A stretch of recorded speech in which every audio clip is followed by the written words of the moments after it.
Hello everyone, and welcome to this my video on antiderivatives involving inverse circular functions. My name is Darren from maffsguru. Yes, you already know that because you're watching a video on maffsguru, but I feel better about talking to myself in a room when I say my own name out loud. Makes me believe I exist. Anyway, enough about my mental health deteriorating. Thanks very much for watching this video. It's part of the specialist maths course over here in Australia, but actually maths is universal, so it's equally relevant to courses all over the world. Now behind me, you will see our learning objectives. What are we going to do today? Understand how to integrate inverse circular functions. Now, if you haven't seen the video on inverse circular functions, God, I've got a good one for you on, yes, maffsguru.com. Have a look, sign up for free, and the videos are there for you to have a look at.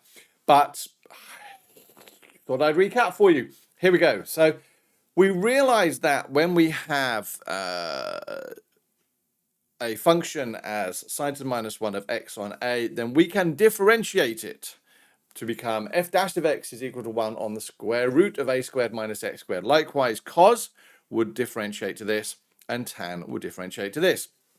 Now, bearing in mind we're dealing with a subject called antidifferentiation, it seems to suggest that where we have got the differential, we can go back to the original function by, well, integrating. And so rather than going this way for differentiation, we'd obviously be looking to go the other way as well. And yes, guess what? If you're using the Cambridge textbooks, then life is good because it's already there for you. And if you're not, well, you can download the summary notes from maffsguru.com. Yes, I know. But those are the formulas we are ultimately going to be using for this video. Now, it is very important to realize that to be able to use these, particularly for tan, the value here and the value here have to be the same. Whatever you have here and here must be the same, or this is the squared of this value. When I originally taught this years ago, to be honest with you, walked in and hadn't quite got the nuance of that and always got really confused as to how the answers came up. The good news is now, having done this so many times, fingers crossed I'll be able to talk you through it. Right, so let's have a look. Find an antiderivative. I don't need the plus c for an antiderivative. If we said find a general antiderivative, we'd be fine. But let's look at this one here. So we've got 1 on the square root of 9 minus x squared. I'm going to integrate it with respect to x. Okay, now does this fit anything? Well, the way I now look at these questions is go, is this a x squared term? And by that I mean literally x squared, not 4x squared, not 9x squared, not 2x squared, simply x squared. Because if it is, life just become a lot simpler. Because what I'm now going to do is try and work out which one of the formulas over here it fits with the best. And, well, yes, it actually fits with this one the best here. Now, what I then tend to do is say, well, okay, so I'm not going to trick myself. There's my value of a squared. Yep, a squared. So what I do over here as a side calculation is simply write a equals 3. There would be nothing worse in a VCAA exam to just get tricked at the last moment and write 9 down when, in fact, a is 3. So following through the sort of template we've got over there, and that's going to therefore give me sine to the minus 1 of x on my a value, which is 3.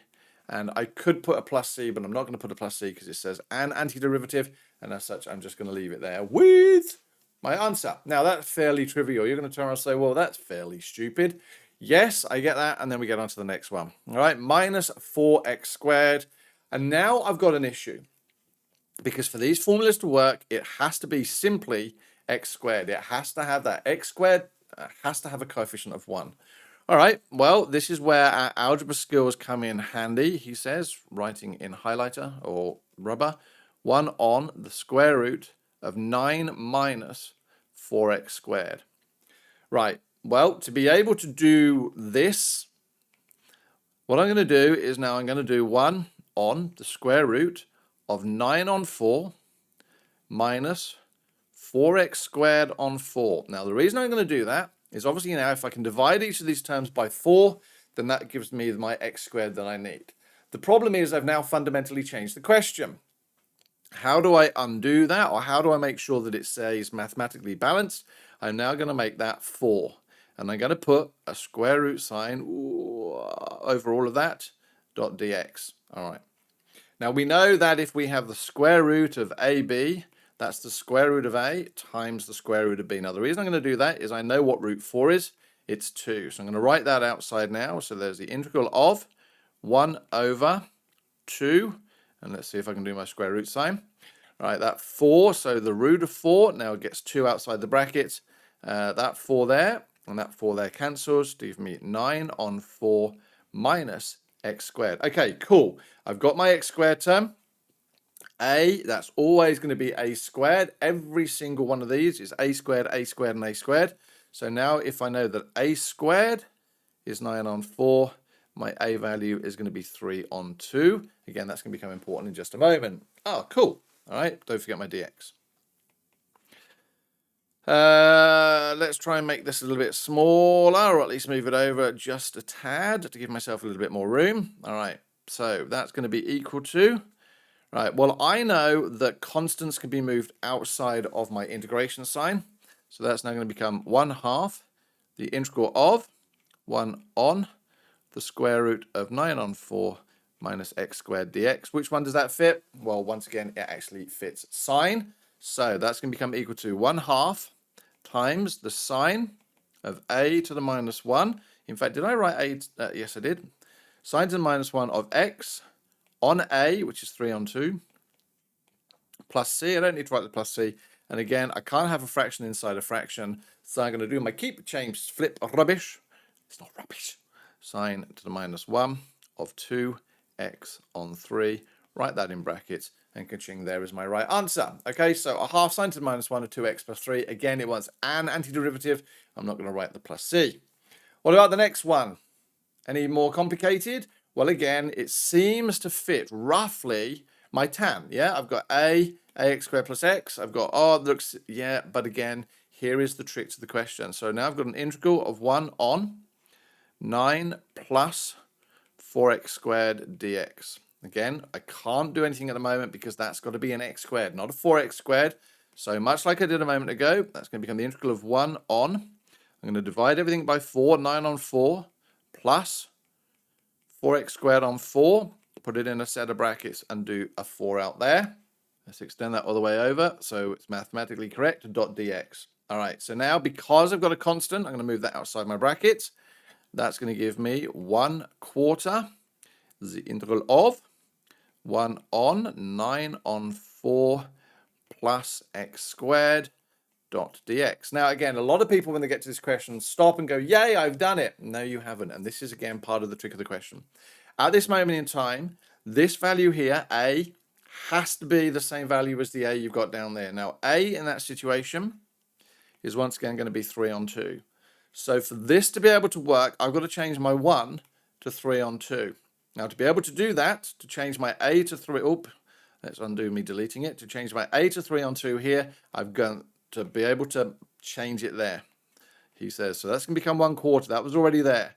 So if I want now to have 3 on 2 on the top, and 9 on 4 plus x squared on the bottom dx, that means I've got to undo that by multiplying it by 2/3. All right, so 3 on 2 on the top, reciprocate it, it's going to give me 2/3 there to multiply to give me back to that value of 1. Right, is there any cancellations I can do? Well, 2 goes into there 2 times. Yep, and now, believe it or not, it fits my function here. So, trying to squeeze this in as my right answer, that's going to become equal to 1/3, which gives me 1 on 6. I know that the integral of that is now going to give me tan to the minus 1 of x on 3 on 2, which is now going to give me 1 on 6 tan to the minus 1 of 2x on 3. All right, so 1/6 tan to the minus 1 of 2x plus 3. And again, because it's an antiderivative, I'm going to leave it like that. All right, now what about here? Well, again, we've now got definite integrals. Can we do these? Coco, hopefully in exactly the same way as we did before. So first thing I'm going to do is see, does this one here fit any of mine? I've got an a squared minus x squared. Yep, it seems to fit this one here. So I'm going to color that one in to make sure I don't mess up in a moment. So that's going to be equal to, I'm going to do square brackets.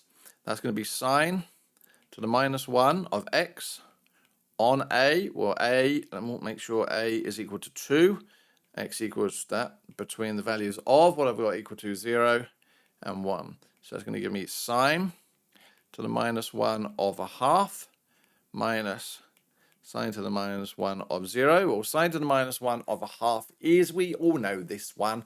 So sine to the minus 1 of a half, I know that's 1, 2, and root 3. That one there is pi on 6. Silly old Harry, opposite over hypotenuse is pi on 6. So that's going to be pi on 6. And what have we got here? Minus sine to the minus 1 of 0. Well, that's going to be 0. And therefore we get pi on 6. Now, one of the big things I regret about being at school is memorizing all these things. And believe it or not, bearing in mind I've taught for about 32 years at the moment, you would imagine these things would have stuck in my head. And no, it doesn't matter what I do. I actually have to keep drawing these things. Now, again, if you are a mathematical genius, that's awesome. I'm trying to make this video series accessible to everybody. People who may have to go back and keep doing, you know, these little diagrams on the side. So hopefully you'll bear with me. But there we go. Pi on 6 seems to be my answer to that one. What about the next one? 1 plus... Now again, this is where a lot of people get tricked here because they think, well, okay, A is going to be equal to 2. Not at this moment in time. This does not fit this. It is clear that we are going to be using tan to be able to do this question. But the problem I've now got to do is manipulate this so that it actually works. Right, well, if A equals 2, I now, if I've got this as between 0 and 2 of 1 on 4 plus x squared dx. A is obviously 2. I've got to change that to a 2. So to be able to do that, I'm going to put a 2 there and multiply by a half outside. That still keeps it balanced. It's really important to keep this balanced. What are we going to do now? Right, well, now it fits. So changing my pen color, we're going to get equal to 1/2 brackets 2 on so that's going to be tan to the minus 1 of x on 2 between 0 and 2, which is going to give me 1/2 of tan to the minus 1 of 2 divided by 2 is 1 minus tan to the minus 1 of 0,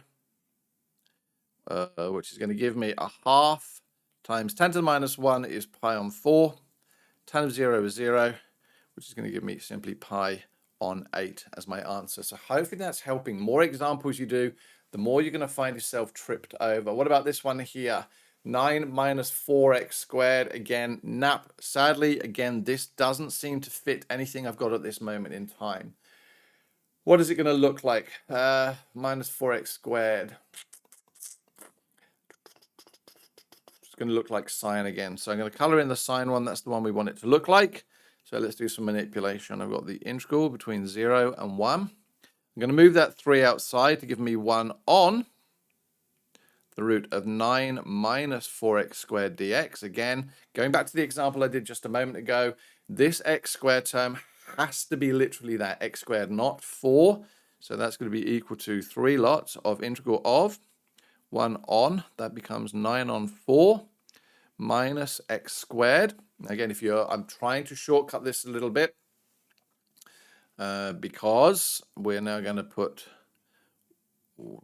4 outside of there with my square root sign. That's going to be exactly the same, which now gives me 3 on 2 because I can move. So the square root of 4 is 2. And again, I can move that outside my integration sign. Don't forget the 1 and 0. We were given our terminals. Don't forget them.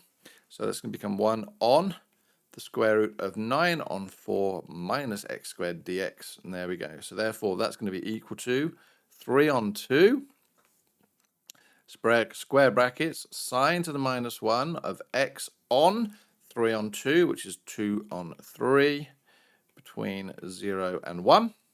So what have we got here? We've got 3 on 2 brackets sine to the minus 1 of 2/3. Okay, minus sine to the minus 1 of 0. Now, again, you're going to look at this and go, hey, I don't know how to do that. Well, 2/3 is not one we got. I haven't made a mistake. There's not supposed to be 2 pi on 3. It is literally 2/3. So in this situation here, I would have to use a calculator. Now, in an exam, that would say, you know, round it to 2 decimal places, whatever else. But for this situation, it is approximately equal to 1.095 if you bang it into your calculator. Okay, and there we go. They are great examples. Now, hopefully that's helped. If it has, and you subscribe, and you can subscribe to my YouTube channel, that would be massive.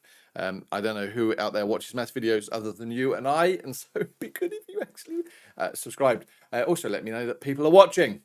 There are other videos on the way. Hopefully, I'll see you in one of those. Did we understand how to integrate inverse circular functions? I should, Coco.